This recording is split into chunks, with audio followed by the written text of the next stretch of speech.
తిరుమల వెంకటేశ్వర స్వామిని వడ్డీ కాసుల వాడు అని ఎందుకు పిలుస్తారు అనే దాని గురించి ఈ కథలో మనం తెలుసుకుందాం.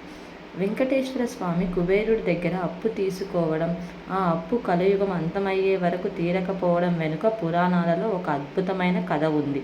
ఆ కథ ఏంటో ఇప్పుడు వివరంగా తెలుసుకుందాం. కథ ప్రకారం ఒకసారి భృగు మహర్షి వైకుంఠానికి వెళ్ళినప్పుడు యోగ నిద్రలో ఉన్న విష్ణుమూర్తిని గమనించకుండా ఆయన వక్షస్థలాన్ని తంతాడు. విష్ణుమూర్తి వక్షస్థలంలో నివసించే లక్ష్మీదేవి తన నివాస స్థానాన్ని అవమానించినందుకు కోపగించుకొని వైకుంఠాన్ని వదిలి భూలోకానికి వచ్చేస్తుంది.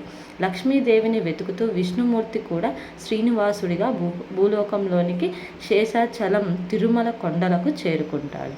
భూలోకంలో నివసిస్తున్న సమయంలో శ్రీనివాసుడు ఆకాశరాజు కుమార్తె అయిన పద్మావతీ దేవిని చూసి ఇష్టపడతాడు.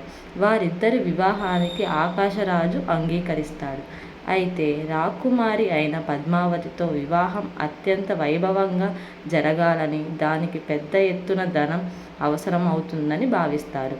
ఆ సమయంలో శ్రీనివాసుడు భూమిపై సాధారణ మానవుడిలా జీవిస్తూ ఉంటాడు కాబట్టి ఆయన వద్ద ధనం ఉండదు.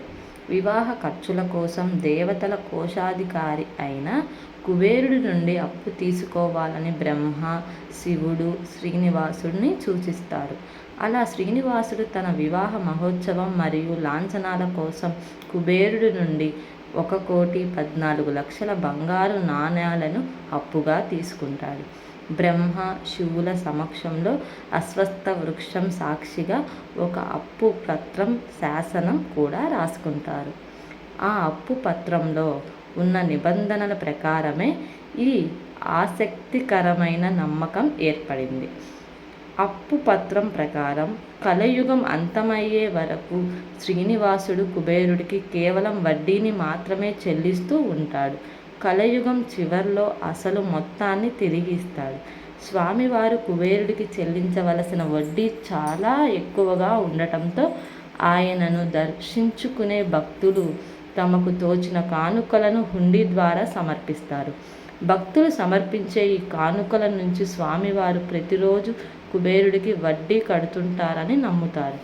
మనం స్వామివారికి ఎంత ఇచ్చినా ఆ అప్పు వడ్డీ రూపంలో కుబేరుడికి వెళ్తూనే ఉంటుంది కాబట్టి అప్పు పూర్తిగా తీరదు.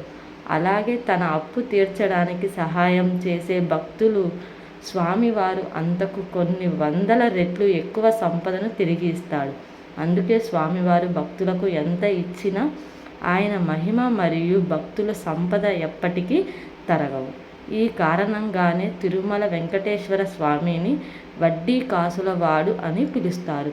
భక్తులు తమ కష్టాలు తీరాలని, లక్ష్మీ కటాక్షం కలగాలని స్వామివారి అప్పులో భాగస్వాములు అవుతూ హుండీలో కానుకలు వేస్తుంటారు అని చెప్పడమే ఈ కథ యొక్క నీతి.